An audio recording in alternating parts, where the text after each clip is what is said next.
कि क्या बताऊं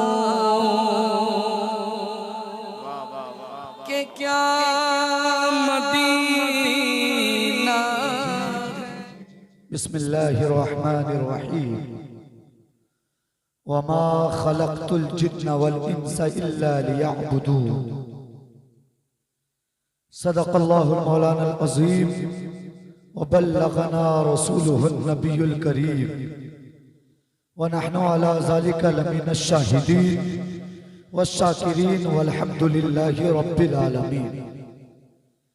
आइए बिला किसी ताख़ीर और तमहीद के उस रसूल हाशमी की बारगाह में दुरूद शरीफ पढ़ें जिस रसूल का चेहरा लाजवाब, जिस रसूल की पेशानी लाजवाब, जिस रसूल के जुल्फे दुता लाजवाब, जिस रसूल के पाए अक़दस लाजवाब, जिस रसूल के दंदाने मुबारक लाजवाब, जिस रसूल के दस्ते नबूवत लाजवाब, जिस रसूल की आमद लाजवाब, जिस रसूल का बचपना लाजवाब, जिस रसूल की जवानी लाजवाब, जिस रसूल के हिजरत के अय्याम लाजवाब, जिस रसूल के गारे हिरा के औकात लाजवाब, जिस रसूल की मक्की जिंदगी लाजवाब, जिस रसूल की मदनी जिंदगी लाजवाब, उस रसूल के बारगाह में दुरूद शरीफ पढ़ें।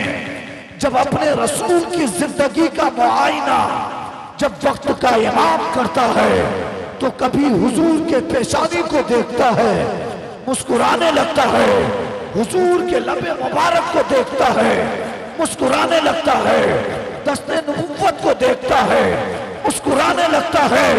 बरेली का इमाम जब अपने रसूल के दस्ते नबूवत को देखता है, मुस्कुरा देता है। बरेली का इमाम जब अपने रसूल की आमद को देखता है, पुकार उठता है, या रसूल अल्लाह। जिस सुहानी घड़ी, जिस सुहानी घड़ी चमका तैबा का चाँद, जिस सुहानी घड़ी चमका तैबा का चाँद, उस दिल अफरोज़े साथ पे लाखों सलाम। बरेली का इमाम जब अपने रसूल के पेशानी का जिक्र करते हैं, पुकार उठते हैं, या रसूल अल्लाह। जिसके माथे, जिसके माथे शफाअत का सेहरा रहा, जिसके माथे शफाअत का सेहरा रहा, उस जबीने सआदत पे लाखों सलाम। बरेली का इमाम जब अपने रसूल के दस्ते नबूवत की तारीफ करते हैं, पुकार उठते हैं, या रसूल अल्लाह। हाथ जिस्म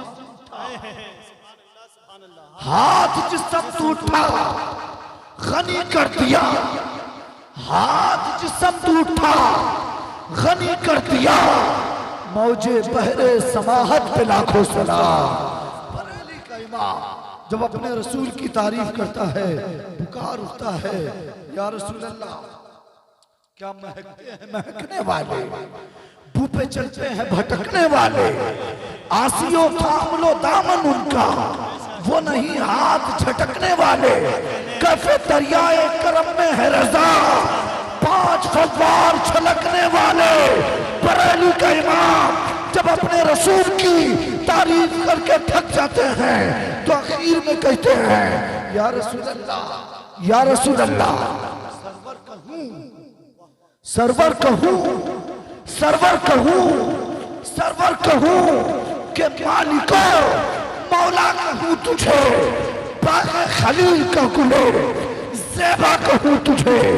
तेरे तो वस्फ़ आए तनाही से है बरी, हैरान हूं मेरे शाह मैं क्या क्या कहूं तुझे। लेकिन रज़ा ने खत्म सुखन इस पे कर दिया, खालिक का बंदा खल्क का आका कहूं तुझे। नारे तकबीर, नारे रिसालत, ताजदारे सुरकाही कॉन्फ्रेंस हजरत अल्लामा सैयद इमामुद्दीन हाशमी साहब किबला। नारे तकबीर। एक बार दुरूद शरीफ पढ़ें। अल्लाहुम्मा सल्ली अला सय्यिदना व मौलाना मुहम्मद मादिनिल जूद वल करम वालिही व बारिक वसल्लिम। सल्लल्लाहु अलैहि या रसूल अल्लाह सल्लल्लाहु ताला अलैहि वसल्लम। आप लोग बेदार हैं, कुछ सुनाया जाए।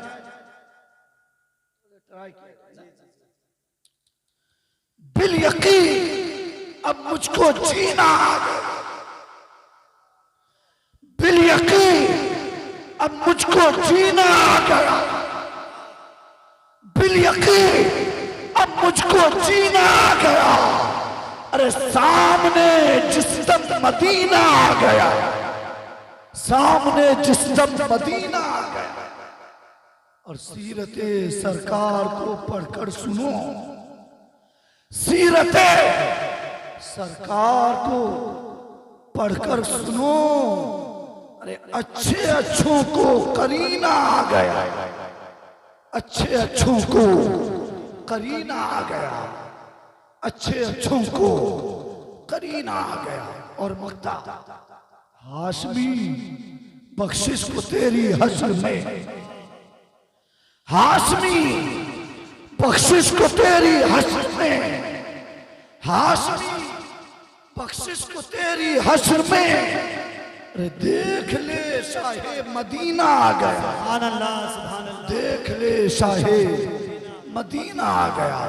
एक बार दुरूद शरीफ पढ़े, अल्लाहुम्मा सल्ली अला सय्यिदना व मौलाना मुहम्मद मादिल जूद वल करम व आलिहि व बारिक व सल्लिम सल्लु अलैहि सलातु व सलाम अलैका या रसूल अल्लाह सल्लल्लाहु तआला अलैहि वसल्लम। अच्छे समाज और अच्छे लोग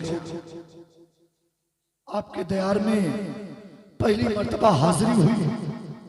जहन को करीब रखिए ताकि कुछ अच्छी बातें आपको मैं बता सकूं।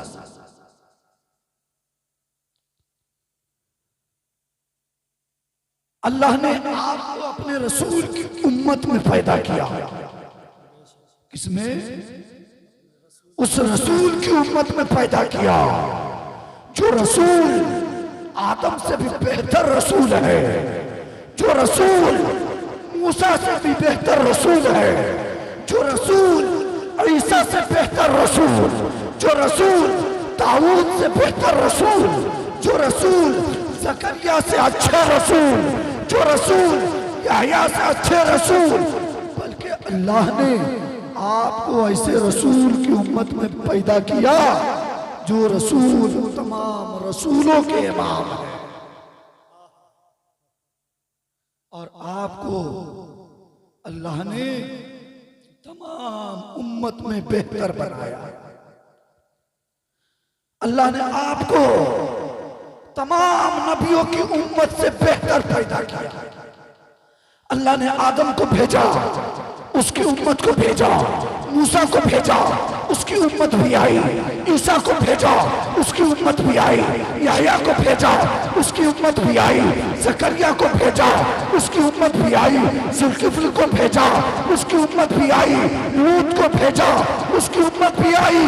लेकिन कुर्बान जाए, जब अल्लाह ने आपके रसूल को भेजा तो आपके रसूल ही को बेहतर नहीं बनाया, बल्कि उस नबी की उम्मत को तमाम नबियों की उम्मत से बेहतर बना दिया। और जब आपको बेहतर बनाया गया तब आपका कारनामा भी बेहतर, आपके किरदार भी अच्छे होने चाहिए, आपके कारनामे बेहतर होने चाहिए। और आप अगर सही मानों में मुस्तफा की सीरत को आपने अपना लिया, अगर आपने मुस्तफा के कौल पे अमल किया, मुस्तफा के फेल पे अमल किया, मुस्तफा की जिंदगी पे अमल किया, तो याद रखें जब तक आप दुनिया में रहेंगे तब तक आप कामयाब रहेंगे, और जब आप कब्र में जाएंगे तो भी आप कामयाब रहेंगे। शर्त है मुस्तफा की सीरत को अपनाइए। मुझसे पेशतर हजरत अल्लामा नबी हसन साहब ने बहुत बेहतरीन खिताब पेश किया। उम्मीद है कि आपको समझ में आई होगी बात, और फिर उस पर आप अमल करने की कोशिश करेंगे। अपने अंदर बदलाव लाइए, बदलाव। हर शख्स तब्दीली चाह रहा है। 2000 आया, 2000 गुजर के 2001 आया, मतलब तब्दीली। एक के बाद दो, दो के बाद तीन, तीन के बाद चार, 5, 10, 15, 20 के बाद 2021 आया, 21 गया, 22 आया, तब्दीली। और 2022 जब गुजर चुका, अब 23 आया, मतलब 22 को तब्दील हमने कर दिया। जिस तरह साल बदल रहे हैं, तब्दील हो रहे हैं, उसी तरह हमें भी अपने अंदर बदलाव लाने की जरूरत है, तब्दीली लाने की। अल्लाह ने आपको किस लिए पैदा किया? वमा खलक़तुल जिन्न वल इंसा इल्ला लियअबुदून। अल्लाह ने इंसान और जिन्नात को दुनिया में सिर्फ इसलिए भेजा कि वो अपने रब की इबादत करे, अपने रब की बंदगी करे, अपने रब की रियाजत करे, अपने रब की बोली बोले। और रब की बोली बोलने के बाद जब बोले तो मुस्तफ़ा की बोली बोले, जब बोले तो मुस्तफ़ा के सहाबा की बोली बोले, जब बोले तो औलिया ज़वील एहतराम की बोली बोले। अल्लाह ने आपको इसलिए पैदा किया कि आप जब तक दुनिया में रहे मुस्तफ़ा की सीरत को अपना कर कामयाब हो, और जब आप कब्र में जाए तो मुस्तफ़ा के चेहरे की ज़ियारत हो, और जब हश्र में जाए तो अल्लाह आपको जन्नत अता कर दे। सुभान अल्लाह। नारे तकबीर, नारे रिसालत, मसलके आला हजरत, अजमते मुस्तफ़ा, औलादे रसूल हजरत अल्लामा सैयद इमामुद्दीन हाशमी। नारे तकबीर। बदलाव लाइए, बदलाव अपने अंदर तब्दीली। वो कैसे पैदा होगा? अपने अंदर बदलाव कैसे पैदा होगा? हमारा हर छोटा बच्चा कहता है जब हम बड़े हो जाएंगे तब नमाज पढ़ेंगे। बड़ा इंसान कहता है जब बुढ़ापे में जाएंगे तब पढ़ेंगे। और बूढ़ा इंसान कहता है मेरे पांव जवाब देते हैं कैसे नमाज पढ़ेंगे। याद रखिए, न तो मौत को आपने देखा है और न ही आपको मौत के बारे में इल्म है। जरूरी नहीं है कि बूढ़े को मौत आए। मौत तो वो है कि जब इंसान के उम्र की मुद्दत जो है वो मुकम्मल होती है, अल्लाह के फरिश्ते आते हैं, रूह कब करते हैं। अच्छा ये बताइए, फरिश्ते ये देखते हैं क्या कि ये बच्चा है, इसकी उम्र 3 साल है, 5 साल है, 10 साल है, 20 साल है, 25 साल, 50 साल, 60 साल नहीं। अल्लाह ने आपको पैदा किया है तो आपके साथ आपके उम्र को भी पैदा कर दिया है। अल्लाह ने आपको पैदा किया है तो लिख दिया है ये शख्स 60 साल रहेगा, ये 50 साल रहेगा, ये 20 साल रहेगा, ये 70 साल रहेगा, ये 80 साल रहेगा, ये 100 क्रॉस कर जाएगा। मेरे दोस्तों सुनिए तो सही, दुनिया में जब आपके एग्जाम की तारीख मुतय्यन होती है तो आप उस एग्जाम की तैयारी के लिए जुट जाते हैं, लग जाते हैं। और वजह ये होती है कि फला तारीख से एग्जाम है, फला तारीख से मेरा इम्तिहान है। मेरे दोस्तों सुनिए सुनिए, जिस तारीख का वक्त पता है, जिस तारीख और जिस एग्जाम का वक्त मुतय्यन है, उस एग्जाम के लिए आप इतनी मेहनत करते हैं, और जिस मौत के बारे में इल्म नहीं उसके लिए कितनी तैयारियां। आपने मौत की तैयारी की कभी? ईमानदारी से बोलिए, पूरे मजमे से लोग, कोई भी इंसान ये सोचता है क्या कि उसकी मौत आ जाएगी उसकी तैयारी कर ले? हर इंसान ये सोच रहा है कि अभी अल्लाह मोहलत दिया है, उम्र दिया है, अल्लाह ने हमें दिल दिया, दिमाग दिया, अल्लाह ने जिस्म में ताकत दी, अल्लाह ने पाँव में कुव्वत दिया है, अल्लाह ने जबान दी, अल्लाह ने नाक दिया, अल्लाह ने कान दिया, अल्लाह ने सोचने के लिए दिमाग दिया, चखने के लिए जबान दी, सुनने के लिए कान दिया, देखने के लिए आँख दी। अल्लाह की नेमतों का शुक्र अदा करो मेरे दोस्तों, और अपनी मौत को याद करते रहो। बिल्कुल शॉर्ट में मेरी बात को समझने की कोशिश की। आज हमारे माशरे में एक बीमारी बड़ी तेजी से बढ़ रही है लतीफ साहब, वो ये है कि हमारे बच्चे जब 1 साल क्रॉस करते हैं तो हम उस बच्चे के लिए बर्थडे का इंतजाम करते हैं कि नहीं? बोलिए सब लोग, बच्चे का बर्थडे मनाते हैं और क्या कहते हैं उसमें? मेरा बच्चा आज 5 साल का हो गया, मेरा बेटा आज 10 साल का हो गया, मेरा बेटा आज 25 साल का हो गया, मेरा बेटा आज 35 साल का हो गया, मेरा बेटा आज 50 साल का हो गया। मेरे दोस्तों सुनिए सुनिए, दिल पर हाथ रख के बताइएगा, जब आपका बेटा पैदा हुआ था, पैदा होने के साथ साथ अल्लाह ने उसके उम्र को भी लिख दिया था कि तेरा बेटा दुनिया में जा रहा है, तो बेटे की उम्र भी साथ दुनिया में जा रही है। मेरे दोस्तों, अब आपका बेटा जब दुनिया में आया तो 1 साल का हुआ, उम्र घटी या बढ़ी? 2 साल का हुआ, उम्र कम हुई या ज्यादा हो गया? 3 साल का हुआ, 5 साल का, 10 साल का, 20 साल का हुआ। मतलब अल्लाह ने 60 साल लिखा था, उसमें से 20 घट गया, बचा 40। अब मतलब मेरा बेटा उम्र को आगे नहीं बढ़ा रहा, बल्कि मेरे बेटे की उम्र कम हो रही है। मतलब ये हुआ जैसे साल बदला, मेरा बेटा कब्र के करीब चला गया, मेरा बेटा कब्र के करीब चला गया, मेरा बेटा जनाजे के करीब चला गया, ऐसे वक्त के करीब गया जिस वक्त के बारे में आया है कि इंसान उस वक्त सिर्फ खाली हाथ जाता है, उसके साथ न तो बाप जाता है, न उसकी माँ जाती है, न उसकी बहन जाती है, न उसके भाई जाते हैं, न उसके औलाद जाते हैं, न उसके दोस्त जाते हैं। मेरे दोस्तों, मतलब ये हुआ जैसे जैसे उम्र बढ़ती गई आप अपने कब्र के करीब पहुंचते चले गए। लेकिन तरीका क्या था? खुशी मनाने का और लोगों को कहने का, मेरा बेटा आज 20 साल का हो गया, मेरा बेटा आज 25 साल का हो गया। मेरे मिल्लत के नौजवानों सुनो सुनो, अगर कामयाबी चाहते हो, कामरानी चाहते हो, जिंदगी में इनकलाब लाना चाहते हो, दुनिया में सुखरूर चाहते हो, आखिरत में जन्नत चाहते हो, कब्र में मुस्तफा की ज़ियारत चाहते हो, तो आका फरमाते हैं, ऐ लोगों सुनो सुनो, और कुर्रतु ऐनी बिस्सलात, नमाज मेरे आँख की ठंडक है। ऐ लोगों सुनो सुनो, अगर तुम चाहते हो कि कब्र में मुस्तफा की ज़ियारत हो और हश्र में मुस्तफा की शफाअत हो, तो मुस्तफा फरमाते हैं, नमाज मेरे आँख की ठंडक है। दुनिया में नमाज पढ़ के मुस्तफा की आँख को ठंडक पहुंचाओ, मुस्तफा राजी तो मुस्तफा का खुदा राजी, और जब मुस्तफा का खुदा राजी तो पूरी खुदाई राजी। बहुत बढ़िया। वक्त और हालात को समझिए। इस दौर में जिसमें हम जी रहे हैं, इसमें हमें 2 चीज करने की जरूरत है।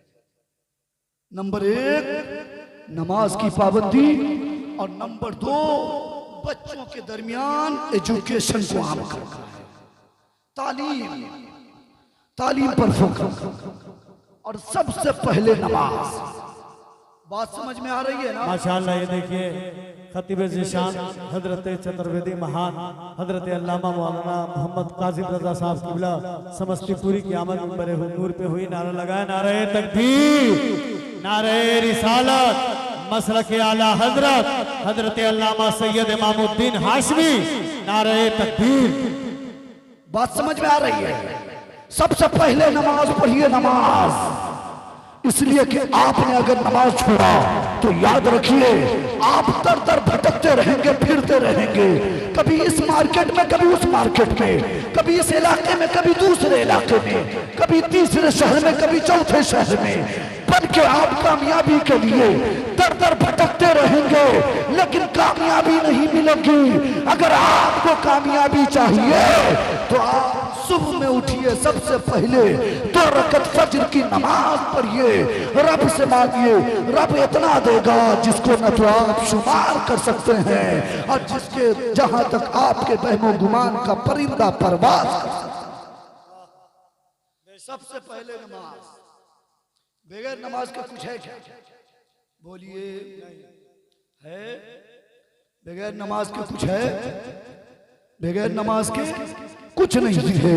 इसलिए कि जब आप नमाज पढ़ेंगे ना तो आपके बच्चे नेक होंगे, जब आप नमाज पढ़ेंगे ना तो आपकी बच्चियां नेक होंगी, जब आप नमाज पढ़ेंगे तो आपके घर के औरतों के दरमियान इस्लामी माहौल कायम होगा, जब आप नमाज पढ़ेंगे तो आप माशरे में इज्जत की निगाह से देखे जाएंगे, जब आप नमाज पढ़ेंगे तो चेहरे पे नूर होगा, जब आप नमाज पढ़ेंगे तो रिस्क में बरकत होगी, जब आप नमाज पढ़ेंगे कब्र में जाएंगे मुस्कुराएंगे, मुस्तफा की जियारत होगी, और जब आप नमाज पढ़ेंगे हश्र में मुस्तफा के सामने होंगे, दामन रसूल को पकड़ेंगे, मुस्तफा की शफाअत होगी, और अल्लाह आपकी नमाज के बरकत से जन्नत में आला मकाम अता करेगा। इसलिए सबसे पहले नमाज। आज मुअज्जिन कहता है हय्या अलस सलाह, हय्या अलल फलाह, फज्र में कहता है सलातु खैरुम मिनन नौम।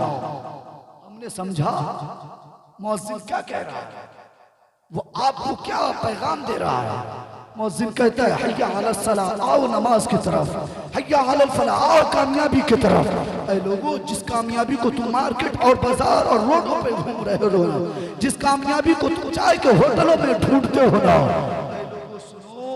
अल्लाह के घर में आओ, शहंशाह की बुलाहट है, नमाज पढ़ो, अल्लाह से कामयाबी मांगो, अल्लाह ऐसा कामयाब करेगा, अल्लाह इतना अता करेगा, इतना अता करेगा जिसकी न तो कोई मिसाल पेश किया जा सकता है और न ही जिसकी कोई नजीर लाई जा सकती है।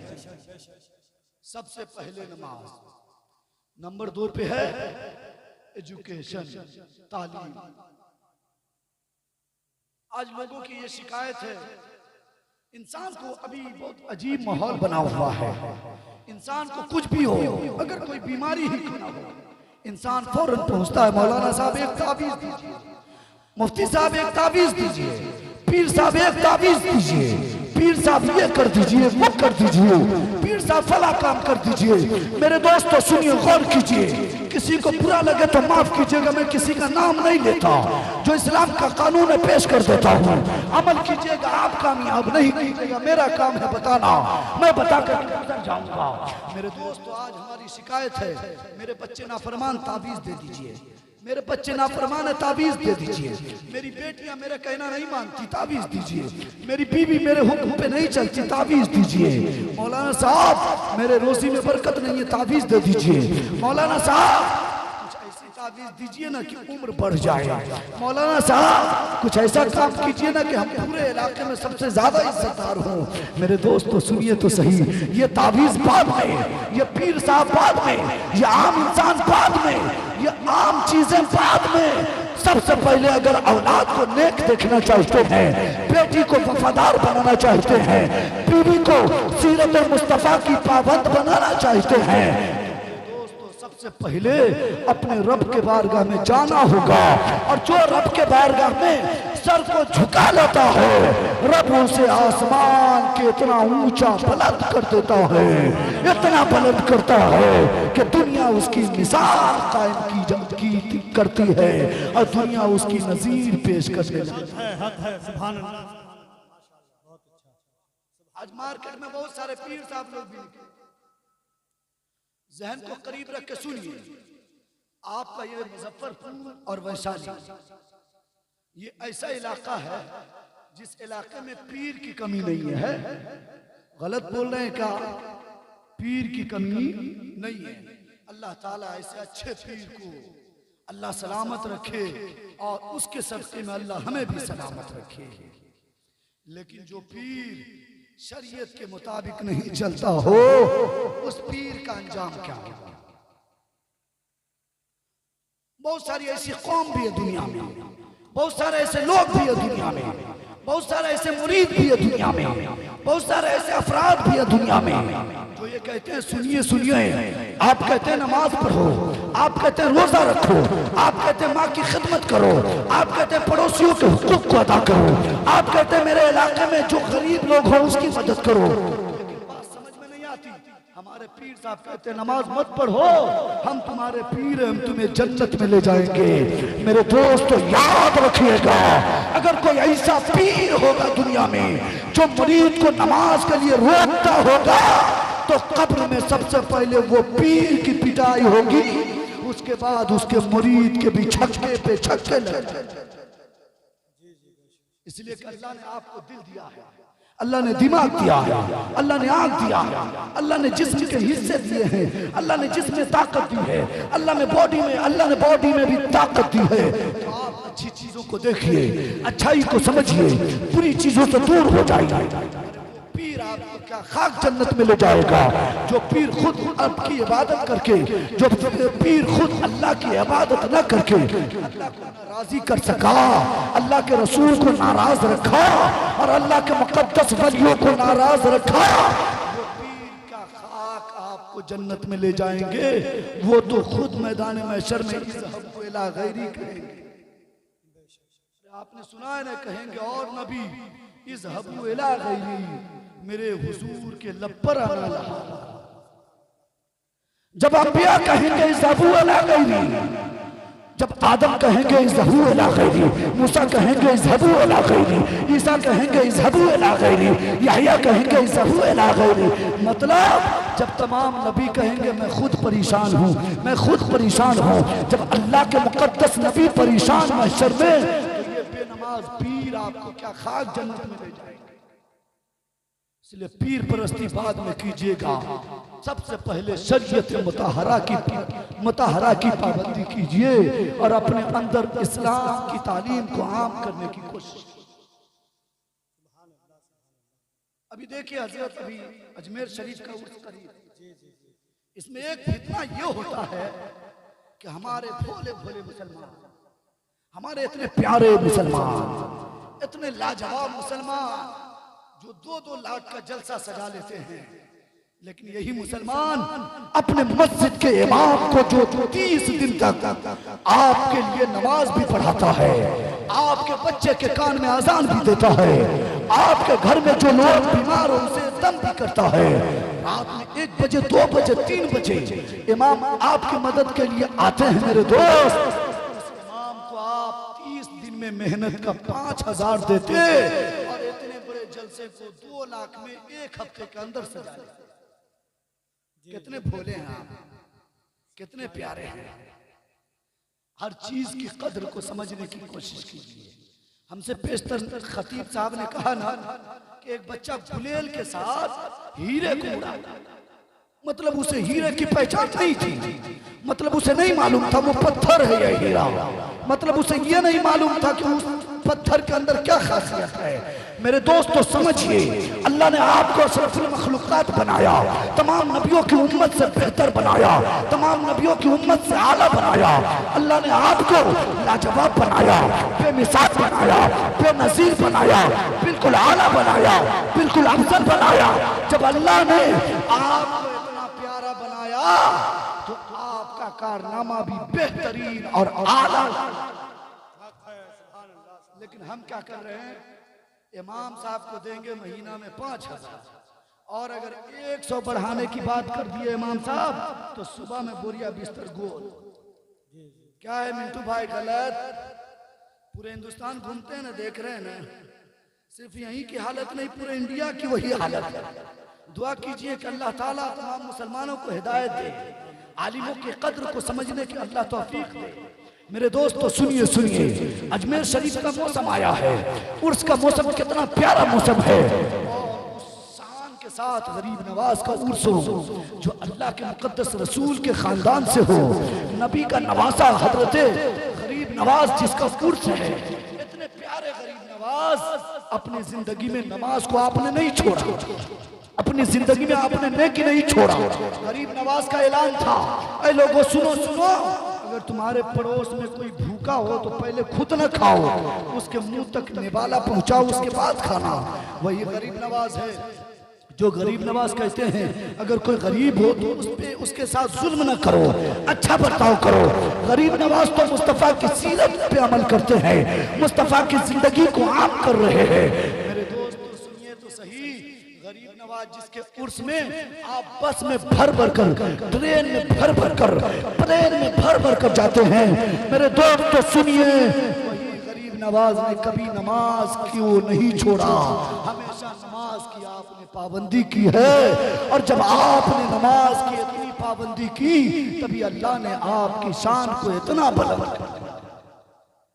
लेकिन हम क्या करें, मुहर्रम का महीना गुजर गया, नमाज नहीं पढ़े, सफर गया, नमाज नहीं पढ़े, रबीउल अव्वल गया, नमाज नहीं पढ़े, रबीउल आखिर गया, नमाज नहीं पढ़े, मतलब सारे महीने गुजर गए, नमाज नहीं पढ़े। अगर हमने नमाज नहीं पढ़ा तो उर्स में जाने से पहले, मज़ार में जाने से पहले, आस्थाने पे जाने से पहले मेरे दोस्तों हमें ये फैसला करना होगा कि हम मज़ार पे बाद में जाएंगे, पीर साहब के खानका में बाद में जाएंगे, हम पीर साहब की दस्तपोसी बाद में करेंगे। सबसे पहले अल्लाह के घर मस्जिद में जाएंगे, सजदा करेंगे, अल्लाह को राजी करेंगे और माँ के करीब जाएंगे, कदमों को चूमेंगे, माँ को राजी करेंगे। अगर माँ राजी तो खुदा राजी, और खुदा राजी तो सारी खुदाई राजी।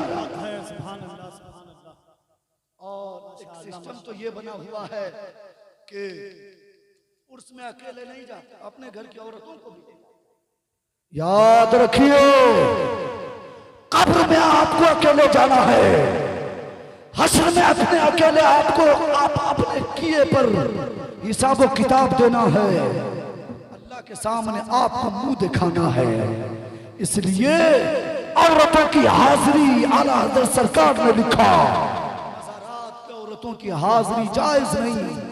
इसलिए जब आप मसले के आला हजरत को फॉलो करते हैं, मानते हैं, तो आला हजरत के कौल को भी मानिए, तभी आप मसले के आला हजरत के पाबंद हो सकेंगे, तभी आप मसले के आला हजरत के मानने वाले कहलाएंगे।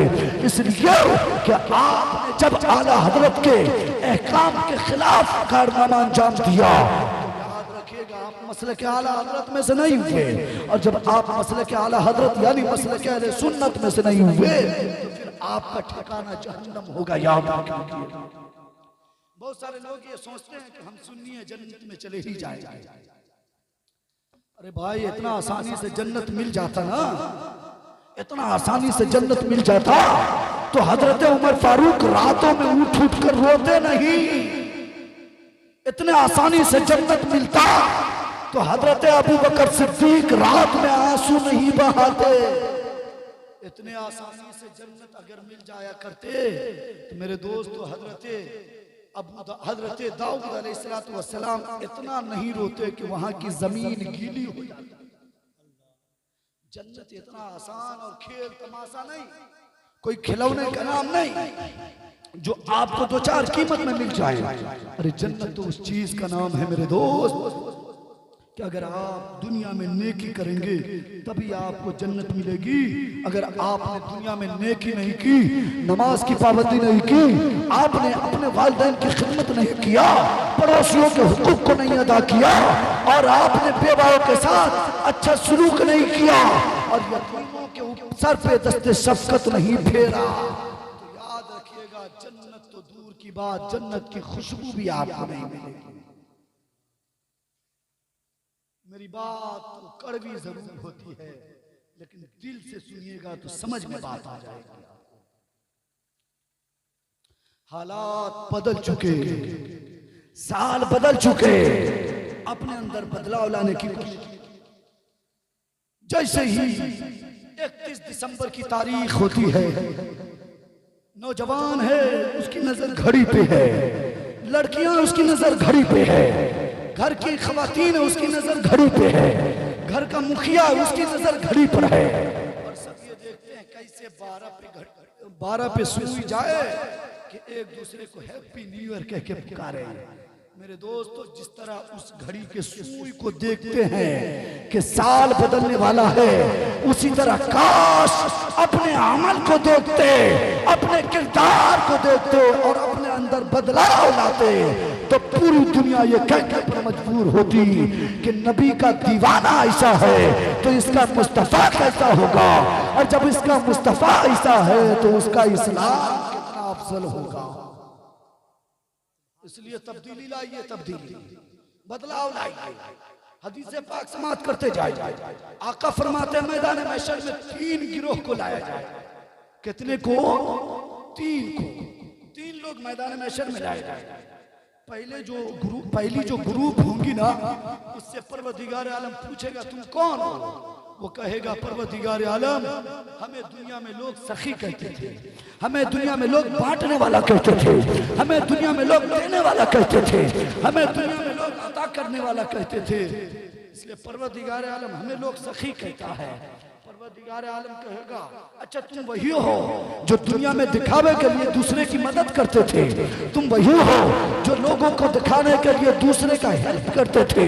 और इस दौर में हालत तो ये बिगड़ते चली गई कि अगर कोई किसी को 5 रुपए से भी मदद करता है तो उसकी भी पिक्चर ले लेकर के पिक्चर क्लिक करके फेसबुक, व्हाट्सएप, यूट्यूब और दीगर सोशल मीडिया पे डालता है ताकि दुनिया उसको दयालु कहे, ताकि दुनिया उसको देने वाला कहे, ताकि दुनिया उसको सखी कहे, ताकि दुनिया उसको बांटने वाला कहे।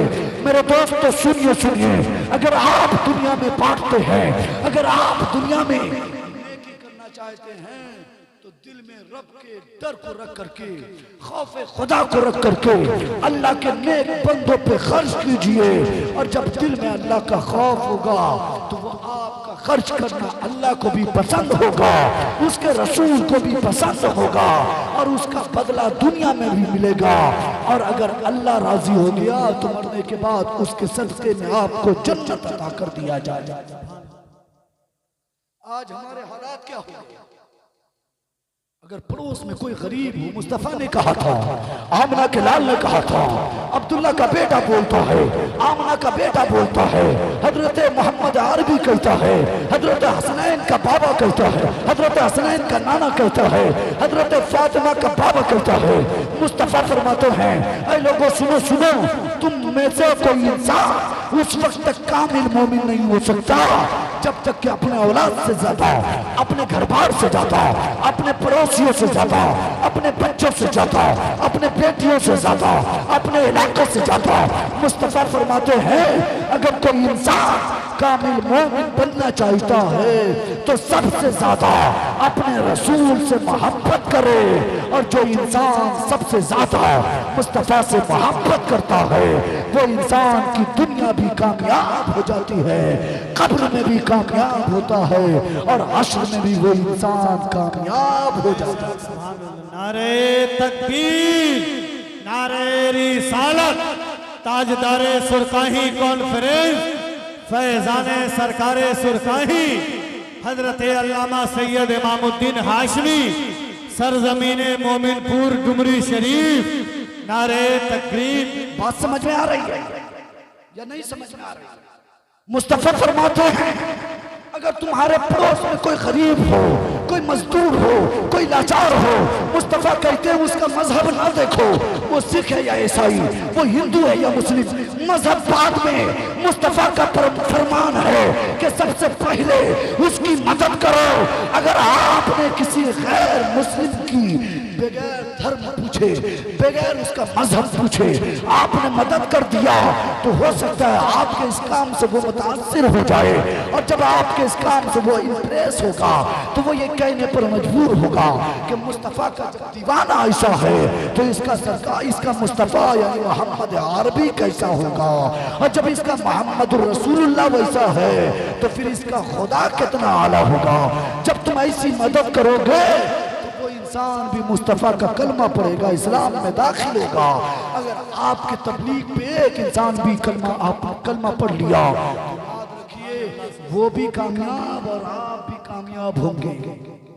हम बयान ये कर रहे थे कि मैशर में 3 गिरोह आएंगे। पहले गिरोह का नाम सखी का, पहले गिरोह कहेंगे कि हमको सखी कहा जाता है, दुनिया में हमको बांटने वाला कहा जाता था। वो नहीं जो हजरत अबू बकर थे, वो नहीं जो हजरत उमर थे, वो नहीं जो हजरत उस्मान थे, वो सखी नहीं जो हजरत बिलाल थे, वो सखी नहीं जो हजरत सलमान थे, वो सखी नहीं जो हजरत अबू उबैदा थे, बल्कि वो सखी लाए जाएंगे जो दुनिया में सखावत इसलिए करते थे कि लोग उसे दयालु कहे, बांटने वाला कहे। अल्लाह के बारगाह में जब जाएगा तो परवरदिगार आलम पूछेगा ये बताओ दुनिया दुनिया में ये बताओ कि तुम कौन हो? वो कहेगा कि परवरदिगार आलम हमें सखी कहा जाता है, परवरदिगार आलम हमें बांटने वाला कहा जाता है। परवरदिगार आलम फरमाएगा ये इंसान दुनिया में इसलिए सखावत के दरिया बहाते थे ताकि दुनिया वाले इसे सखी कह के पुकारे, इसे बांटने वाला कह के पुकारे। परवरदिगार आलम फरिश्ते कहेगा, फरिश्ते से फरमाएगा ऐ मेरे फरिश्ते सुनो सुनो, ये इंसान झूठ बोलता है, ये इंसान मक्कारी कर रहा है। फरिश्ते से कहेगा परवरदिगार इसको पकड़ो और मुंह के बल घसीटते हुए जहन्नम में डाल दो। मेरे दोस्तों, अगर दुनिया में सखावत करना है तो नीयत ये हो कि रब राजी हो, रब राजी हो और रब का मुस्तफा राजी हो। दूसरे ग्रुप जो आएंगे उस ग्रुप को नमाजी कहा जाएगा। क्या कहा जाएगा? नमाजी। दूसरे ग्रुप से परवरदिगार आलम पूछेगा तुम्हें 60 साल की जिंदगी दी गई, 80 साल की जिंदगी दी गई, तुम्हें 90 साल दुनिया में जिंदगी दी गई। परवरदिगार आलम पूछेगा इन लोगों को सुनो ये तो बताओ तुमने दुनिया में क्या किया? वो ग्रुप कहेंगे परवरदिगार आलम हमें दुनिया में लोग नमाजी कहते थे, हम नमाज पढ़ते थे, हम नमाज की पाबंदी करते थे। परवरदिगार आलम फरमाएगा ऐ मेरे फरिश्तों सुनो, ये वही नमाजी हैं जो दुनिया में सजदा तो करते थे, दुनिया में नमाज तो पढ़ते थे, लेकिन दिल में ख्याल ये होता था कि दुनिया वाले इसे नमाजी कहे, इज्जत की निगाह से। परवरदिगार आलम फरमाएगा ऐ मेरे फरिश्तों सुनो, इसको भी पकड़ो और मुंह के बल घसीटते हुए जहन्नम में डाल दो। इसलिए अगर नमाज पढ़ते हैं तो दिल में खौफ खुदा पैदा कीजिए और जहन से वो बातें निकालिए कि दुनिया नमाजी कहे। जिस दिन अगर आपका रब आपको नमाजी कह दिया तो याद रखिए आप दुनिया में भी कामयाब और आखिरत में भी कामयाब। इसलिए दुनिया के दिखावे के लिए नमाजी मत बनिए। तीसरे ग्रुप को जो लाया जाएगा उस ग्रुप से पूछा जाएगा तुम कौन हो? उस ग्रुप को कहा जाएगा तुम कौन हो? गौर से सुनिएगा, उलमाए किराम मौजूद हैं। वो ग्रुप से पूछा जाएगा तुम कौन हो, दुनिया में क्या करते थे, 60 साल की जिंदगी मिली क्या करते थे, 80 साल की जिंदगी मिली क्या करते थे। वो ग्रुप ये कहेंगे परवरदिगार आलम लोग हमें आलिम कहते थे। क्या कहते थे? आलिम कहते थे। परवरदिगार आलम पूछेगा लोग तुम्हें आलिम कहता था, लोग तुम्हें आलिम कहते थे? वो लोग कहेंगे हाँ परवरदिगार आलम लोग मुझे आलिम कहते थे, लोग हमें आलिम दीन कहते थे। परवरदिगार आलम फरमाएगा तुम्हें इतनी जिंदगी दी गई, बताओ जितना तुमने इल्म हासिल किया, इल्म के मुताबिक कितनी तुमने तबलीगें की और इल्म के मुताबिक कितने तुमने अच्छे कारनामे को अंजाम दिया और तुम्हारे सामने कितने बुराइयां हो रहे थे जिसको तुमने अपने इल्म की वजह से जान करके मना किया। अब वो इंसान फंस जाएगा जो 100 रुपए के चक्कर में ताबीज लिखता है, वो फंसेगा। जो 100 रुपए के चक्कर में ताबीज लिखता है वो इंसान फंस जाएगा। जो 100 रुपए के चक्कर में किसी की दिलजोई करने लगता है, किसी के इंसान के सामने घुटने टेकता है, वो आलिम फंस जाएगा। जो इल्म तो हासिल किया लेकिन अपने मफाद के लिए इल्म हासिल किया, आलिम फंस जाएगा। जो एक एक रात में तकरीर करने का 1-1 लाख रुपया डिमांड किया था, अब वो आलिम फंसेंगे जो एक एक रात में मुस्तफा के जिक्र को करने के बहाने लोगों को धोखा दे करके 50-50 हजार रुपया वसूली की थी। ऐसे आलिम को परवरदिगार आलम के बारगाह में जाके जवाब देना। इसलिए अल्लाह ने आपको इल्म दिया है, अल्लाह ने आपको दिल दिया है, अल्लाह ने आपको दिमाग दिया है, अल्लाह ने आपको जिस्म दिया है, अल्लाह ने आपको इल्म की दौलत दिया है, अल्लाह ने आपको ये सलाहियत दिया कि आप तकरीर करते हैं। तो याद रखिए दिल में अल्लाह का खौफ पैदा कीजिए और जब मुस्तफ़ा का जिक्र कीजिए तो नीयत ये हो मुस्तफ़ा राजी हो और मुस्तफ़ा का खुदा राजी। लेकिन हमारे कारनामे क्या हुए? फोन लगाते हैं फला तारीख को जलसा है, उधर से कहता अच्छा ठीक है, अभी मेरे एयरपोर्ट पे फोन रखो, उसे ये नहीं मालूम कि फोन लगाने वाला किसी मदरसे का मुदर्रिस हो सकता है। उसे ये नहीं मालूम कि फोन करने वाला किसी मदरसे का शेखुल हदीस हो सकता है। उसे ये नहीं मालूम कि किसी मस्जिद का इमाम हो सकता है। उसे ये नहीं मालूम कि किसी इलाके का इज्जतदार हो सकता है। फौरन कहता है फोन रखो, अभी हम एयरपोर्ट पे हैं, अभी हम फला मीटिंग में हैं, अभी हम फला जगह में हैं। अल्लाह ने आपको जान दिया, अल्लाह ने आपको दुनिया में पैदा किया तो अपने आप को पहचानने की उसके बाद गलती से आपका फोन रिसीव हो गया तो सबसे पहला जवाब और सबसे पहला सवाल आपका होता है कि आप रात में आने का कितना लेंगे। आप कहते हैं कि नहीं, क्यों कहते हैं? कब्र में आपकी भी पिटाई होगी, याद रखिएगा। जो कमेटी किसी भी मुकर्रिर या किसी भी शोरा को बुलाने से पहले जो कमेटी ये कहती हो कि मुस्तफ़ा का जलसा सजा रहा हूँ, मुस्तफ़ा का मिलाद मनाना है, मुस्तफ़ा के नाम से महफिल सजानी है या अल्लाह के वली का उर्स करना है, जो कमेटी मुकर्रिर और शोरा या पीर साहब को ये कहे कि आने का कितना लेंगे, याद रखिए ऐसे कमेटी की पिटाई कब्र। क्या जवाब देंगे? जलसा और जुलूस को आपने खेल तमाशा बना दिया, जलसा और जुलूस को तफरीह का अड्डा बना दिया। 2.5 लाख खर्च करके आप जलसा करें, 2.5 लाख लगे आपका, 2 लाख लगे आपका, उलमा हो आपके और अवाम हो आपकी और बेनिफिट आपको मिले 0। उसका रीजन ये मेरे दोस्त कि आपने जलसा तो सजाया, आपने पैसा तो खर्च किया, आपने लोगों को तो बुलाया, आपने बिरयानी तो खिला दी, लेकिन मुस्तफ़ा की सीरत को आपने समझा नहीं, मुस्तफ़ा के दीन को आपने समझा। इसलिए मुस्तफ़ा के दीन से खिलवाड़ मत कीजिएगा।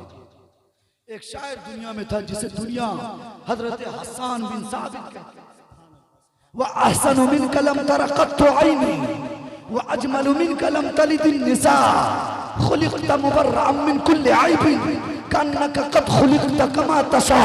हजरत हसन पढ़ते थे और मुस्तफ़ा मौजूद होते थे। क्या हजरत हसन ने डिमांड किया था?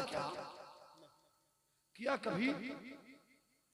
अरे कह देते मुस्तफ़ा को कि हमें ये चाहिए तो मुस्तफ़ा को अल्लाह ने वो ताकत अता की थी, अल्लाह ने वो दौलत अता की थी कि मुस्तफ़ा अगर किसी पहाड़ को इशारा करते तो पहाड़ भी सोने के शक्ल में हो करके हजरत हसन के कदम को बोसा देने लगता। लेकिन हसन ने कभी नहीं कहा या रसूल अल्लाह मुझे ये चाहिए, या रसूल अल्लाह मुझे वो चाहिए, बल्कि हसन से मुस्तफ़ा ने कहा नबी की तारीफ करो तो हसन आशिक रसूल थे, कहने लगे व अहसनु मिन कलम तरक़त ऐनी व अजमलु मिन कलम तलिदिन निसा खुलिक़त मुबर्रअन मिन कुल्लि ऐबिन कन्नका क़द खुलिक़त कमा तशा। हसन कहते हैं या रसूल अल्लाह आप जैसा हसीन व जमील मेरी आंख ने कभी देखा नहीं, आप जैसा प्यारा मेरी आंख ने कभी मुशाहिदा नहीं किया। या रसूल अल्लाह आप इतना खूबसूरत हैं, इतने बेहतर हैं। या रसूल अल्लाह मैं तो ये कहता हूँ आप जैसा हसीन किसी माँ ने पैदा ही नहीं की। उसको कहा जाता है मेरे दोस्त मुस्तफ़ा के मदखां, मुस्तफ़ा के मत्ता, मुस्तफ़ा के आशिक, मुस्तफ़ा के उस्ताद। इसलिए जब भी जलसा कराना हो तो सबसे पहले ऐसे मुकर्रिर का इंतखाब कीजिए जो इल्मी सलाहियत रखता हो, उसके बाद इस्लाही मुआशरा पे गुफ्तगू करने के लायक हो, उसके बाद ऐसे नाखा जैसे देखिए हमारे मुबारक साहब का इतनी खुशी मिली कि मत पूछिए। हमने कहा था इमाम साहब को आपने बहुत अच्छा इंसान का इंतखाब किया है, इसलिए मेरे दोस्त तो समझिए बात को और नज़ाकत मौका महल को देखिए। जो इंसान एक वक्त की नमाज नहीं पढ़ता वो भी अभी धरने से 30,000 दिनार, जो इंसान खुद नमाजी नहीं उसकी बात में क्या तासीर होगी, आपको क्या नमाजी बनाएगा। इसलिए मेरे दोस्तों समझने की कोशिश कीजिए।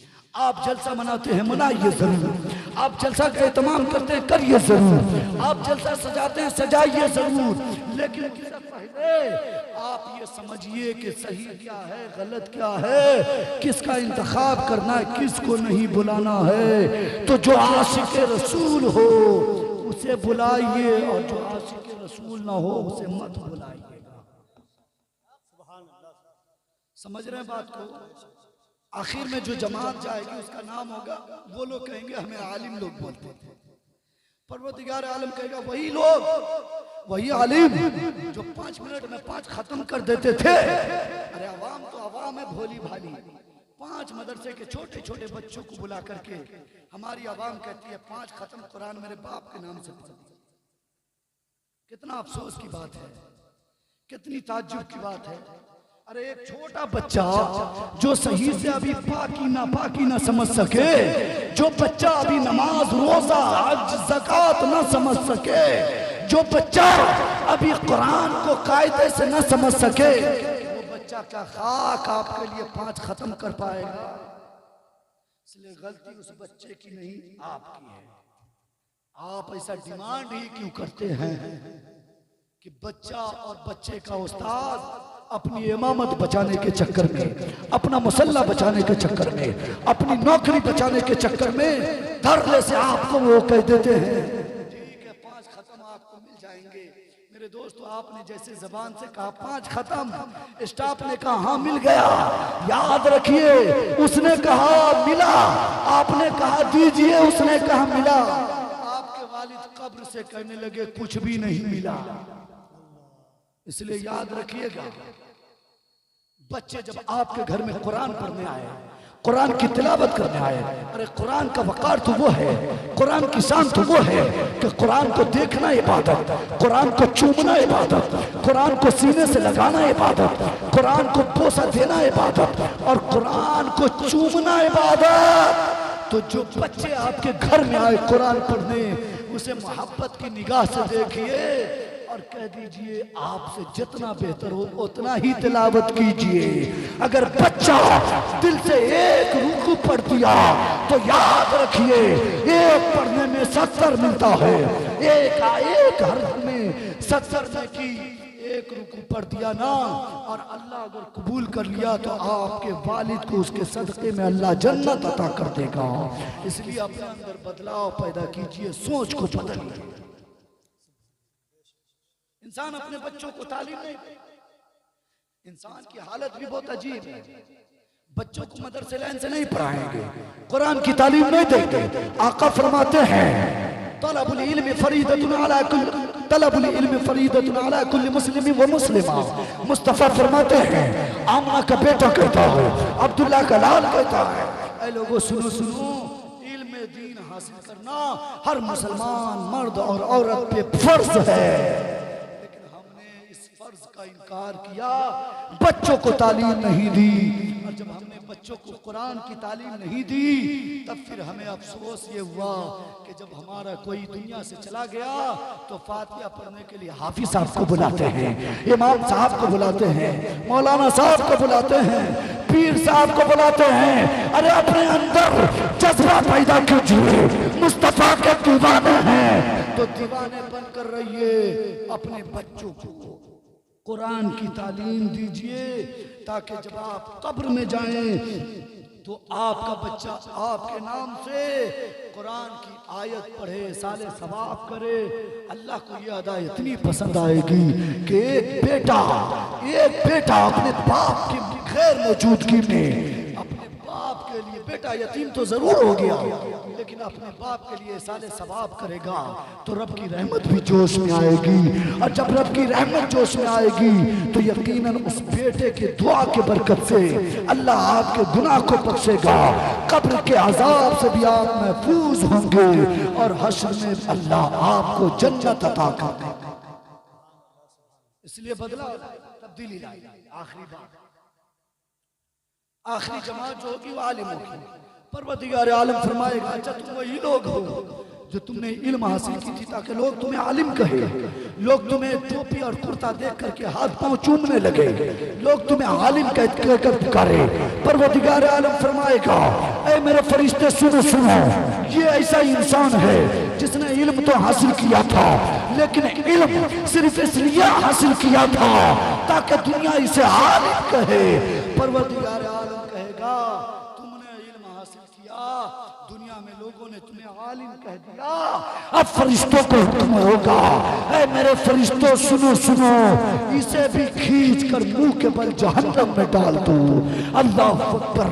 मेरे दोस्तों, अगर जहन्नम से बचना चाहते हैं, जहन्नम में नहीं जाना चाहते हैं, जहन्नम से दूर रहना चाहते हैं, तो आपको सबसे पहले मुस्तफा का आशिक बनना होगा, मुस्तफा का फरमा बरदार बनना। आज आला हजरत की शान को अल्लाह ने बुलंद क्यों किया? इसलिए कि आला हजरत उस अजीम जात का नाम है जिसे सच्चा आशिक रसूल कहा जाता है। आप भी आशिक रसूल बनिए ना। आप हजरत अबू बकर नहीं बन सकते, गुलाम अबू बकर बन सकते हैं, गुलाम उमर बन सकते हैं, गुलाम अली बन सकते हैं, गुलाम हुसैन बन सकते हैं, गुलाम गरीब नवाज बन सकते हैं, गुलाम मोइनुद्दीन जरूर बन सकते हैं। मेरे दोस्तों, आप सरकार सुरकाही तो नहीं बन सकते, लेकिन गुलाम सरकार सुरकाही जरूर बन सकते हैं। उषा के सरकार सुरकाही तो जरूर बन सकते हैं। इसलिए दीन हासिल कीजिए, तब्दीली लाइए, बदलाव लाइए, ताकि आपका रब राजी हो, फिर आपका ठिकाना जन्नत हो जाए। दोस्तों, तब्दीली लाइए, तब्दीली बदलाव। अल्लाह ने जिस चीज के लिए आपको पैदा किया आप भुला दिया। अल्लाह ने कहा, वमा खलक़तुल जिन्न वल इंसा इल्ला लियअबुदून। ऐ लोगों सुनो सुनो, मैंने जिन और इंसान को सिर्फ इसलिए पैदा किया कि वो अल्लाह की इबादत करे। लेकिन मेरे दोस्तों, हमने असल मकसद को छोड़ा और हम नमाज को छोड़ने के बाद सलाम के लिए लड़ने लगे, फातिहा के लिए लड़ने लगे, क़याम के लिए लड़ने लगे। हमने मुस्तफ़ा की सीरत को छोड़ा, मुस्तफ़ा की सुन्नत को छोड़ा, और सिर्फ सुन्नत रसूल को यानी निकाह को, वलीमा को और दीगर सुन्नत को तो हम अदा करते हैं, लेकिन उसमें कहीं भी दूर दूर तक मुस्तफ़ा की सीरत नहीं नजर आती। अगर अब भी वक्त है, सुधर जाएंगे, मुस्तफ़ा की सीरत को अपना लेंगे, तो यहाँ भी कामयाब और मरने के बाद वहाँ भी कामयाब। वरना याद रखें, जहन्नम का सबसे छोटा अजाब अगर कुछ है तो उसी को कहा जाता है आग की जूती पहनाई जाए। सबसे छोटा अजाब बर्दाश्त कर लीजिएगा क्या? बर्दाश्त हो जाएगा क्या? अरे दुनिया में अगर बत्ती की तीली अगर सट जाए तो आपकी जान निकल जाती है, लेकिन जहन्नम में जब आग के जूते पहनाए जाएंगे तो उस वक्त आपकी हालत क्या होगी? आप अगर जहन्नम से बचना चाहते हैं, आप अगर जन्नत में जाना चाहते हैं, तो सुनिए सुनिए, तौबा का दरवाजा खुला है। सूरज पूरब से तुलू हो रहा है, पश्चिम को डूबता है, तौबा का दरवाजा खुला है, अब भी वक्त है। मुस्तफा के दीन में सही तौर से दाखिल होइए, अपने गुनाहों से तौबा कीजिए, तौबतन नसूह, फिर उस पर कायम रहिएगा तो अल्लाह भी राजी होगा, उसका रसूल भी राजी होगा। जब आप चलेंगे तो आपकी जिंदगी से नबी नबी की सदा बुलंद होगी। दुनिया देखेगी तो कहेगी मुस्तफा का उशाक जाता है, और जब आप चलेंगे तो लोग कहेंगे ऐसा नबी, ऐसी नबी की उम्मत ऐसी होती है तो इसका इस्लाम लाने वाला मुस्तफा क्या आला होगा। इसलिए अपने अंदर बदलाव लाओ। आखिरी बात, 2 मिनट और बर्दाश्त कर, बहुत जरूरी है जो बता। हर चीज को आप ये ना समझिएगा कि हम आपके इलाके के लिए बोल रहे हैं, मुझे कुछ नहीं मालूम आप क्या कहते हैं। इस्लाम का जो पैगाम है मैं पहुंचा रहा हूं, आपके क्या कारनामे वो आप जानिए। अल्लाह ने आपको दिल दिया, उससे आप समझते हैं कि हमें क्या खाना चाहिए। अल्लाह ने आपको दिमाग दिया, आप समझते हैं कि आपको क्या करना चाहिए। मेरे दोस्तों समझिए, बरेली का इमाम आला हजरत सरकार लिखता है, आइए आला हजरत सरकार के बारगाह में पूछते हैं, बरेली का इमाम आप ही बता दें क्या मज़ारात पे बेशुमार चादर चढ़ाना जायज है या नहीं? बरेली का इमाम कहता है, आला हजरत सरकार कहते हैं, ऐ लोगों सुनो सुनो, अल्लाह के वली के आस्थाने पर, अल्लाह के वली के मजार पर एक चादर चढ़ाना जायज, जब तक वो चादर फटे ना, जब तक वो चादर पुरानी ना हो, तब तक दूसरी चादर चढ़ाने का लौट इजाजत नहीं है। लेकिन हम क्या करते हैं, एक तरफ तो मसलक आला हजरत जिंदाबाद और दूसरे तरफ मसलक आला हजरत का गला घोट रहे हैं। आला हजरत कहते हैं एक चादर और हम चढ़ाते 1000, और मजार के मजावर भी कमाल के आपकी चादर को मजार पे टिकने भी नहीं देते, उठा के बेचे। समझिए समझिए, अक्ल पैदा की, बदलाव लाइए। अगर अल्लाह ने आपको दौलत दिया है, अल्लाह ने आपको इज्जत, अल्लाह ने आपको पैसा दिया है, अल्लाह ने आपको दौलत से नवाजा है, तो आपके पड़ोस में अगर कोई गरीब की बेटी हो तो मजार पे बाद में चादर चढ़ाइए। सबसे पहले गरीब के बेटी के सर पे चादर डालिए। साहिब मजार भी खुश, उसका रसूल भी खुश, और जब उसका रसूल खुश तो उसका खुदा भी खुश, और जब उसका खुदा खुश तो फिर आपका ठिकाना चल जाए। बदलाव लाए। ठंडी का मौसम है ना, अल्लाह ने आपको पैसा दिया है ना, अल्लाह ने आपको दौलत दिया है ना, अल्लाह ने आपको पैसा से नवाजा है। ठंडी का मौसम है, गरीब के घर में जाइए, पूछिए रज़ाई का एहतमाम है या नहीं, चादर का एहतमाम है या नहीं, बिस्तर का एहतमाम है या नहीं। उस गरीब के घर में जाइए, पूछिए उसके पास पहनने के लिए जैकेट का इंतजाम, स्वेटर है या नहीं। अगर उसके पास नहीं है तो मजार पे बाद में जाइए, सबसे पहले गरीब के सर पे चादर उड़ा दीजिए, गरीब को के जिस्म को स्वेटर से ढांक दीजिए। अगर आपके कपड़े की वजह से ठंडी में उसकी मौत न हुई तो याद रखिए आपको अल्लाह इतना सवाब देगा जो आप शुमार नहीं कर सकते, बल्कि आपका वहमो गुमान भी वहां तक नहीं पहुंच सकता। सबसे पहले अपने पड़ोस में देखिए कौन जरूरतमंद है, ठंडी है, पहले गरीब को चादर उड़ाइए, उसके बाद अल्लाह के वली के आस्थाने पर जाइए। जब गरीब के दिल से दुआ निकलती है ना, गरीब के दिल से दुआ निकलती है ना, अल्लाह के फरिश्ते भी झूम जाते हैं। गरीब के दिल से दुआ निकलती है ना तो आपके रसूल भी मुस्कुरा देते हैं, और जिसकी दुआ पे मुस्तफा मुस्कुरा के आमीन कहते हैं, उस इंसान की दुनिया भी कामयाब, आखिरत भी कामयाब। इसलिए समझिए, सही चीज को समझने की कोशिश। आज ये पर्दा पे पाबंदी क्यों हो रहा है, आज नकाब पे पाबंदी क्यों है? आपने सोचा क्या? नहीं, आपके इस्लाम ने नकाब पहनने की इजाजत नहीं दी है, आपके इस्लाम में नकाब पहनने का अलाउड नहीं है, बल्कि आपके इस्लाम में पर्दा करने का अलाउड है, आपके इस्लाम में सत्र को छुपाने का अलाउड है। अब वो सत्र को आप चाहे नकाब से छुपाए, चाहे आप चादर से छुपाए, चाहे आप दिगर कपड़े से छुपाए, मेरे दोस्तों सुनिए सुनिए, मुस्तफा फरमाते हैं आमना का बेटा कहता है जहन्नम में वो लोग पहले जाएंगे जो दुनिया में अपने जिस्म की नुमाइश किया करते हैं। इसलिए दुनिया में अपने जिस्म को छुपाने की कोशिश कीजिए, जरूरी नहीं है कि नकाब ही पहन के छुपाए।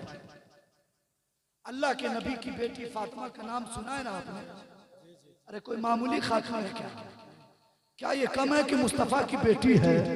क्या ये कम है कि मुस्तफा जब फातिमा तुज ज़हरा आती थी तो मुस्तफा इस्तकबाल के लिए खड़े हुए? सुभान अल्लाह। अरे किसी के लिए मुस्तफा उठे नहीं, उठते थे तो अपनी बेटी के लिए, फातिमा के लिए। वो मुस्तफा की बेटी फातिमा कहती है इस्लाम की मुकद्दस शहजादियों, सुनो सुनो, अल्लाह ने तुम्हें पैदा किया, अल्लाह ने तुम्हें नबी की उम्मत में बनाया, अल्लाह ने तुम्हें नबी की उम्मत में भेजा, तो सुनो सुनो, पर्दा को लाजिम पकड़ो। अगर तुमने पर्दा कर लिया ना तो तुम दुनिया में भी कामयाब और आखिरत में भी कामयाब। अरे मुस्तफा की बेटी तो ऐसी थी फातिमा जो मरने से पहले आपके सर के बाल को आसमान में भी, आसमान ने नहीं देखा, आप आपके बाल के स्याही को अल्लाह के फरिश्ते ने भी नहीं देखा। फातिमा ने कहा था, ए लोगों सुनो, जब मेरी मौत हो, रूह कब्ज हो, तो मुझे रात की तन्हाई में दफना देना, ताकि दुनिया वाले मुझे देख न ले और ताना न दे कि नबी की बेटी जब तक दुनिया में थी तो लोगों को पर्दा करके दिखाती थी, और आज देखो जब दुनिया से गई तो बेपर्दा जा रही है।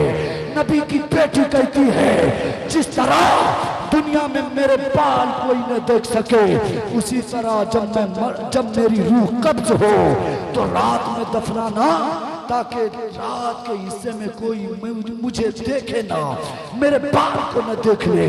अरे मुस्तफा की बेटी ने पर्दा करके लोगों को ये पैगाम दिया। ऐ मेरे इस्लाम की मुकद्दस शहजादियों, सुनो सुनो, पर्दा करना बेहतर है, अगरचे वो तुम्हारी चादर ही क्यों न हो, उस चादर में 72 पैबंद क्यों न हो, उसी से पर्दा कर लो। अगर तुमने अच्छा पर्दा किया तो याद रखिए, आज दुनिया में तुम पर्दा करोगे, कल कयामत के दिन अल्लाह तुम्हारे गुनाहों पे पर्दा डालेगा, और जब अल्लाह तुम्हारे गुनाहों पे पर्दा डालेगा तो तुम्हारा ठिकाना जन्नत में हो जाएगा। इसलिए बदलाव लाए। हमारी बच्चियां जाती हैं वलीमा में, सुन्नत है ना, वलीमा सुन्नत है ना, बिरयानी बनाना वलीमा में सुन्नत है ना, कह रहे हैं हाँ आप लोग। अरे बिरयानी बनाना सुन्नत ही नहीं, वलीमा के नाम पे आप कुछ भी करें तो वो सुन्नत है। वलीमा हुजूर सल्लल्लाहु ताला अलैहि वसल्लम ने फरमाया, शादी के मौके से वलीमा करना सुन्ना है, लेकिन हम क्या करते हैं, सुन्नत की धज्जियां इसे उड़ाते हैं कि वलीमा के नाम पे महफिल तो सजाते हैं, वलीमा के नाम पे वो और हुजूर की सुन्नत को अदा करने के नाम पे खाना का एहतमाम करते हैं, लेकिन हम अपनी बेटी जिसकी उम्र 15 साल, 20 साल, 25 साल, 18 साल है, उस बेटियों को बेपर्दा नबी की सुन्नत को अदा करने के लिए ले जा रहे हैं। आप बताइए, आपका रसूल नाराज हो रहा है या खुश हो रहा है? मेरे दोस्त तो याद रखिए, जब गैर कौम हमें देखते हैं कि मुसलमान की बेटी वलीमे में सर खोल कर खा सकती है, तो फिर वही गैर कौम ये कहती है कि मुसलमान की बेटी बेपर्दा करके स्कूल में तालीम भी ले सकती है। गलती किसकी? मेरी। इसलिए हर जगह जब पर्दा में आप भेजेंगे ना, तो दुनिया के किसी कौम में ये ताकत नहीं, ये कुव्वत नहीं कि मुसलमान की बेटियों को ललकार दे और मुसलमान की बेटियों के सर से दुपट्टा को छीने। एक मुस्तफा की बेटी फातिमा कहती है, मौला अगर तू मेरे बाबा की दुआ को कबूल नहीं किया ना, तो आज तेरे नबी की बेटी अपने सर से दुपट्टा हटा देगी। इतना कहना था कि परवरदिगार आलम दुपट्टा हटाने से पहले मुस्तफा की दुआ कबूल करता है। आज हमारे घर की औरतों की अंदर वो तासीर क्यों नहीं है? इसलिए आप लोग जिम्मेदार हैं, मरने के बाद आपसे पूछ होगी, आपसे पूछा जाएगा, आपकी बेटी, आपके घर की औरतें बेपर्दा घूमती थी, उसके बारे में भी आपसे सवाल होगा। बचने के लिए, अल्लाह के अजाब से दूर रहने के लिए मेरे दोस्त अपने अंदर तब्दीली लाइए, बेटियों को बचाइए, बेटियों को तालीम के नाम पे गैर मुस्लिम के न तो कोचिंग में डालिए, न गैर मुस्लिम के घर तन्हाई में भेजिए। बेटी को तालीम ना मिले दूर की बात, बेटी की इज्जत बचाइए। अगर बेटी की इज्जत महफूज रह गई तो आप यहाँ भी कामयाब और कल सुबह कयामत वहाँ भी कामयाब। और जब आपने ऐसा कारनामा अंजाम दिया तो आपका मुस्तफा भी खुश होगा, आपका खुदा भी खुश होगा, फिर आपका ठिकाना जन्नत होगा। वरना अगर तालीम के नाम पे, कोचिंग के नाम पे लड़कियों को बेपर्दा आप अगर करेंगे तो कल क़यामत के दिन आपको जवाब देना है। अल्लाह कुरान में फरमाता है, फमन यअमल मिस्काल ज़र्रतिन खैरन यरा वमन यअमल मिस्काल ज़र्रतिन शर्रन यरा। अगर कोई इंसान जर्रा बराबर भी नेकी करेगा उसके बारे में जवाब देना है, अगर कोई इंसान जर्रा बराबर भी बुराई करेगा उसका भी वहां हिसाब व किताब देना। बदलाव लाइए और कल सुबह से नमाज की पाबंदी कीजिए। हमारे सुन्नी अवाम भी बड़े अजीब है भाई, जहाँ पे सुन्नियत की कसरत नहीं होती है ना, 2-4 घर हो और देवबंदियों की कसरत तेज हो, वहां पे भी हमारे सुन्नी अवाम सलातो सलाम पढ़ेंगे तो लाउड स्पीकर ही से, सलातो सलाम पढ़ेंगे तो माइक से, सलातो सलाम पढ़ेंगे तो माइक्रोफोन से। मेरे दोस्तों, आप सुन्नी नबी की उम्मत हैं, आपका अकीदा ये होना चाहिए आप लाउड स्पीकर से पढ़ें या आप ऐसे ही पढ़ें। अरे मुस्तफा के आप अगर वफादार हैं तो आप दिल में भी मुस्तफा पे सलाम पढ़ेंगे तो भी आपको उतना ही सवाब मिलेगा जितना लाउड स्पीकर से सलाम पढ़ेंगे। इसलिए लाउड स्पीकर से सलाम पढ़ने के लिए झगड़िए नहीं, मुत्तहिद होकर के सुन्नी सुन्नी मुत्तहिद रहिए और मुत्तहिद होकर के इस्लाम को आगे बढ़ाइए, ताकि इस्लाम के सदक़े अल्लाह आपके रोज़ी में बरकत दे दे, अल्लाह आपकी उम्र में बरकत दे दे, अल्लाह आपकी जिंदगी में बरकत दे दे, अल्लाह आपकी औलाद को नेक कर दे, अल्लाह आपकी बेटियों को नेक बना दे, अल्लाह आपके घर के अंदर इस्लामी माहौल पैदा करे। मेरे दोस्तों, मुसलमान लड़ने की चीज नहीं, बल्कि मुसलमान आपस में मोहब्बत करने की चीज है। मोहब्बत रसूल को आम कीजिए, दुश्मनाने रसूल का जीना हराम कीजिए और कब्र में जाने की पहले तैयारी कीजिए, ताकि कब्र में जब जाए तो मुस्तफ़ा को देखकर आप भी मुस्कुराएं कि मेरा रसूल आ गया, और आपका नबी कहे कि मेरी चहीती उम्मत में से एक शख्स आ गया। इसलिए अपने अंदर ऐसा बदलाव लाइए ताकि आप यहाँ भी कामयाब वहाँ भी कामयाब। बदलाव लाइए। मस्जिद को पहले आबाद कीजिए, मस्जिद की सफ़े आपको बुला रही है, आओ नमाज के लिए। मस्जिद की सफ़े आपके सजदे के लिए बेचैन बेकरार है, लेकिन हम कामयाबी ढूंढने मार्केट में पहुंच रहे हैं। आपने अल्लाह के बारगाह में सजदा किया और अल्लाह के बारगाह में सजदा करके आपने सर को नीचे किया। मस्जिद में, अल्लाह के घर में जो सर को नीचे करता है, अल्लाह ताला उसको इतना बुलंद कर देता है कि उसके बुलंदी को कोई नाप नहीं सकता, उसके बुलंदी को कोई छू नहीं सकता। इसलिए पहले नमाज, उसके बाद जलसा, पहले नमाज उसके बाद उर्स, पहले नमाज उसके बाद मज़ारात की हाजिरी, पहले नमाज उसके बाद मज़ार पे चादर चढ़ाना, पहले नमाज उसके बाद फातिहा करना, पहले नमाज उसके बाद सलातो सलाम, पहले नमाज उसके बाद दीगर दुनियावी काम। नमाज से मत कहिए कि आपके पास वक्त नहीं। अल्लाह कुरान में ये नहीं कहता कि वक्त नहीं है तो नमाज नहीं पढ़ो। अल्लाह कुरान में फरमाता है इन्ना सलात कानत अलल मुमिनीना किताबन मौक़ूता। अल्लाह फरमाता है नमाज मुतय्यन की गई, मुतय्यन वक्तों में फर्ज की गई है। इन्ना सलात कानत अलल मुमिनीना किताबन मौक़ूता। बेशक नमाज मुसलमानों पे फर्ज की गई कि मुसलमान उस नमाज को उसके वक्तों में अदा करे। मतलब नमाज का वक्त मुतय्यन है। अब आपको वक्त निकालना है कि आप अपनी जिंदगी से वक्त निकाले और अपने रब को राजी करे, नमाज पढ़े। जब रब राजी तो आपकी पूरी कायनात राजी, जब रब राजी तो फिर आपके कब्र में अजाब नहीं होंगे, बल्कि कब्र में अल्लाह की नेमतों की बारिश होगी। और जब रब राजी होगा तो आपका ठिकाना जन्नत होगा। मेरे दोस्तों, मुस्तफ़ा फरमाते हैं मैदान महशर में मुझे 3 जगह तलाश कर लेना, मैं मिल जाऊंगा। साहबा ने कहा या रसूल अल्लाह वो 3 जगह क्या है?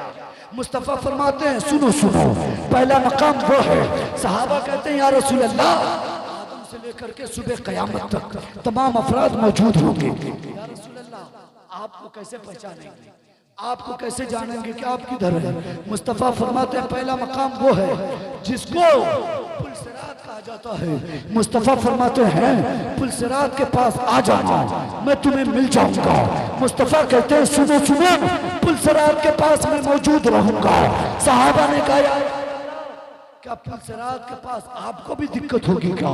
पुल सिरात से गुजरने में आप भी परेशान होंगे क्या? मुस्तफ़ा फरमाते हैं अरे पुल सिरात तो वह है जो बाल से ज्यादा बारीक तलवार से ज्यादा तेज है। मुस्तफ़ा फरमाते हैं उस पुल सिरात से हर इंसान को गुजरना है। मुस्तफ़ा फरमाते हैं मैं वहां इसलिए मौजूद रहूंगा, मेरी गुनाहगार उम्मत में से कुछ लोग ऐसे होंगे जो पुल सिरात से गुजरने लगेंगे तो गुनाह की कसरत की वजह से गुजर नहीं पाएंगे। मुस्तफ़ा फरमाते हैं आपका रसूल कहता है ऐ मेरे सहाबा सुनो सुनो, मैं पुल सिरात पे इसलिए रहूंगा कि अपने गुनाहगार उम्मत को अपने गुनाहगार उम्मत को पुल सिरात से पार करवाता हुआ नजर आऊंगा। यानी आपके रसूल आपकी रहबरी कर रहे हैं पुल सिरात, तो आपका रसूल कहता है कुर्रतु ऐनी बिस्सलाह, नमाज मेरी आंख की ठंडक है, तो आप नमाज नहीं पढ़ते। अगर मुस्तफ़ा की आंख को ठंडक आपने नहीं पहुंचाया ना, तो याद रखिए कल पुल सिरात पे आपको मुस्तफ़ा की जरूरत पड़ेगी तो आप क्या मुंह दिखाएंगे, आप अपने रसूल को क्या कहेंगे, क्या मैसेज देंगे। मेरे दोस्तों सहाबा ने कहा या रसूल अल्लाह दूसरा मकाम, आका ने फरमाया दूसरा मकाम वो है जिसको मीज़ान अमल कहा जाता है। मीज़ान अमल का मतलब अमल को तौलने वाला तराजू। ये दुनियावी तराजू नहीं कि थोड़ा सा डंडी मार दीजिए, दुनियावी तराजू नहीं कि 5 किलो को 6 किलो बना दीजिए, दुनियावी तराजू नहीं कि 10 को 50 केजी बना दीजिए। मेरे दोस्तों वो जो तराजू होगा ना उसमें नेकी का पल्ला ऊपर को जाएगा, बुराई का पल्ला नीचे को जाएगा। क्या दर्श मिला? यही तो मिला कि जो नेकी करेगा अल्लाह उसे बुलंद करेगा, जो गुनाह करेगा अल्लाह उसे पस्त कर देगा। मेरे दोस्त मुस्तफ़ा फरमाते हैं कि उस मीज़ान अमल पे मैं रहूंगा, मेरी गुनाहगार उम्मत जब मीज़ान अमल पे पहुंचेगी उसके नाम अमल तोड़े जाएंगे। मुस्तफ़ा फरमाते हैं किसी के अंदर नेकी की कमी होगी, मुस्तफ़ा फरमाते हैं मैं अपने जानिब से नेकी डालूंगा, उसकी बख्शिश करवाऊंगा, उसकी मग़फ़िरत करवाऊंगा। कितने बेहतरीन रसूल हैं और उसके नाफरमान को आप ठुकराते हैं।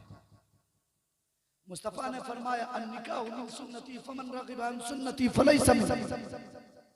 निकाह मुस्तफ़ा की सुन्नत है, जिसने सुन्नत को अदा की वो मुस्तफ़ा से, और जिसने उससे मुंह मोड़ा वो मुस्तफ़ा से। आप क्या कर रहे हैं? आप क्या कर रहे हैं मेरे दोस्त? मुस्तफ़ा की सीरत को समझिए, मुस्तफ़ा की जिंदगी को समझिए। सहाबा ने कहा या रसूल अल्लाह तीसरा मकाम, आका फरमाते हैं तीसरे मकाम को हौज कौसर कहा जाता है। क्या हौज कौसर? ये हौज कौसर क्या है? ये वही हौज है जिसका पानी एक बार अगर पिला दिया जाए तो कभी आपको प्यास नहीं लगेगी, ये कभी आपको प्यास नहीं लगेगी। मेरे दोस्तों साहबा ने कहा या रसूलल्लाह वहां आप क्या करेंगे? मुस्तफ़ा फरमाते हैं जहन्नम का दिन काफी सख्ती का दिन होगा, सूरज सवा नेज़े पे होंगे, जमीन तपती होगी, सूरज की तपिश की वजह से इंसान के जिस्म से जो पसीने निकलेंगे, कोई अपने पसीने में घुटने के बल डूबा होगा, कोई कमर के बल अपने पसीने में डूबा होगा, कोई कांधे के बल अपने पसीने में डूबा होगा, कोई नाक के बल अपने पसीने में डूबा होगा। प्यास की शिद्दत की वजह से मुस्तफ़ा कहते हैं कि किसी की ज़बान एक बालिश्त बाहर होगी, किसी की ज़बान 2 बालिश्त बाहर होगी, किसी की ज़बान 1 हाथ बाहर होगी। मुस्तफ़ा फरमाते हैं जब हर तरफ मेरी उम्मत परेशान होगी प्यास की शिद्दत की वजह से, तो मुस्तफ़ा फरमाते हैं मैं हौज कौसर पे रहूंगा और अपनी गुनाहगार उम्मत को अपने हाथ से जामे कौसर पिलाऊंगा। इतने मेहरबान रसूल और आपका कारनामा जानते हैं, इसलिए अपने रसूल की जिंदगी को समझिए। नमाज की पाबंदी कीजिए, माँ बाप की खिदमत पहले, पीर साहब की खिदमत बाद में। पीर साहब को अगर आपने नजराना दिया, माँ बाप की खिदमत नहीं की, तो मैदान महशर में पीर साहब काम नहीं आएंगे, आपका ठिकाना जहन्नम हो सकता है। इसलिए कि माँ बाप को आपने नाराज किया है। अल्लाह के बारगाह में दुआ है कि परवरदिगार आलम हम तमाम लोगों को आका की सीरत समझने और फिर उस पर अमल करने की तौफीक अता फरमाए।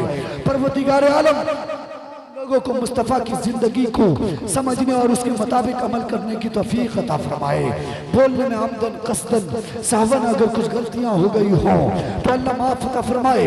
उलमा को गवाह बनाकर तौबा करता हूँ, अस्तगफिरुल्लाह रब्बी मिन कुल्लि ज़ंबि व अतूबु इलैहि, ला इलाहा इल्लल्लाह मुहम्मदुर रसूलुल्लाह सल्लल्लाहु तआला अलैहि वसल्लम। हो रहे जवां बच्चे, बूढ़ी हो रही है माँ, बेचराग आंखों में ख्वाब हो रही है माँ, सांस की मरीजा है, फिर भी ठंडे पानी से कितने सख्त सर्दी में कपड़े धो रही है माँ। गैर की शिकायत पर फिर किसी शरारत पर मार कर मुझे थप्पड़ खुद ही रो रही है माँ। रोटी अपने हिस्से की दे के अपने बच्चों को सब्र की रिदा ओढ़े भूखी सो रही है माँ। अब दाना मेरे रसूल का है, कुल खजाना मेरे रसूल का है। ऐ हवा तू जरा सलीके से चल, आस्ताना मेरे रसूल का है। सर झुकाया नहीं कटा डाला, ये घराना मेरे रसूल का है। फूल के पत्ती से कट सकता है हीरे का जिगर, मर्द नादा पर कलामे नर्म नाजुक बेअसर। इस्लाम जिंदाबाद, अहले सुन्नत पाइंदाबाद। अस्सलामु अलैकुम व रहमतुल्लाहि व बरकातहू।